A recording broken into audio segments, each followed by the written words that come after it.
কবিতার মতোই সুন্দর সাতক্ষীরার শ্যামনগর উপজেলা। এখানের মূল সমস্যাটা ছিল লবণাক্ত পানি। কৈখালী ইউনিয়নের সাধারণ মানুষের সাথে কথা বলে যা জেনেছি আমি, যে আগে 4 থেকে 5 কিলোমিটার দূরে গিয়ে পানি আনা লাগতো।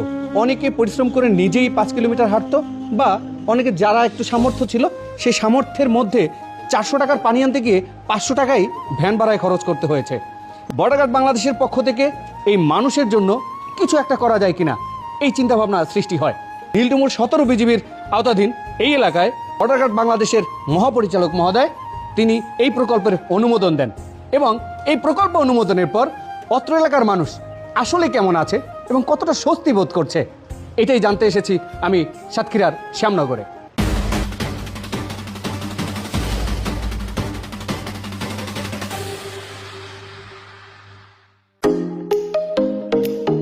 বিভিন্ন রোগে আক্রান্ত হলে সেই পানিটা আমাদের বাইরে থেকে কিনে খাওয়ানো লাগতো। সেই সময়ের ক্ষেত্রে আমাদের 1 টাকার পানিও এই পর্যন্ত এই বিজিবি পানি দেওয়ার পরের থেকে আমরা 1 টাকার পানিও কিনিনি। এই পানি খাইয়ে খুব সুস্থ আছি। এই পানি খাইয়ে সবাই সুস্থ। আমরা দূরস্থারে পানি আনতে যেতাম, বাচ্চা কাচ্চা অসুস্থ হতো, আগে অনেক লোক মরিয়েছে।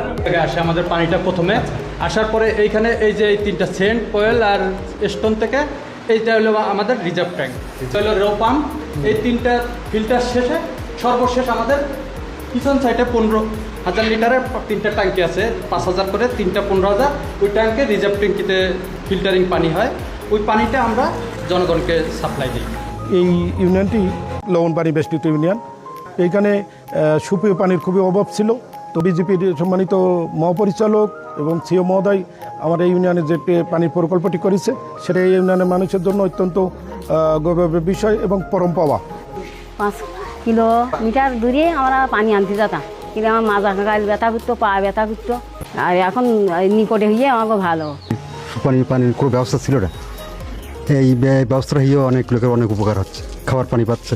কি মনে করেন পানির যে কী কষ্ট এটা আমরা জানি, এটা আপনারা বলে বোঝাতে পারবো না। বিজেপি যে একটা কাজ করছে এটা মহৎ উদ্যোগ, তাদের এটা তুলনা হয় না, তুলনাবিহীন। মহাপরিচালক মহোদয় বর্ডার গার্ড বাংলাদেশের দিক নির্দেশনায় এবং নীলডুমুর ব্যাটালিয়ন 17 বিজিবির সার্বিক তত্ত্বাবধানে এই ওয়াটার ট্রিটমেন্ট প্ল্যান্টটি 30 সেপ্টেম্বর 2025 সালে এটি স্থাপন করা হয়। বিজিবি আত্মমানবতার সেবায় নিয়োজিত ছিল, সবসময় সেটা নিয়োজিত থাকবে, এবং সীমান্তের অতন্দ্র প্রহরী হিসাবে সীমান্ত সুরক্ষার পাশাপাশি এই সীমান্ত জনপদের মানুষের জীবনযাত্রার মান উন্নয়ন এবং তাদের এই উন্নয়ন প্রকল্পের অংশীদার হতে পেরে আমরা নিজেরাও গর্বিত, এবং আমরা সেটাকে একটি পবিত্র দায়িত্ব হিসাবে মনে করি। ধন্যবাদ।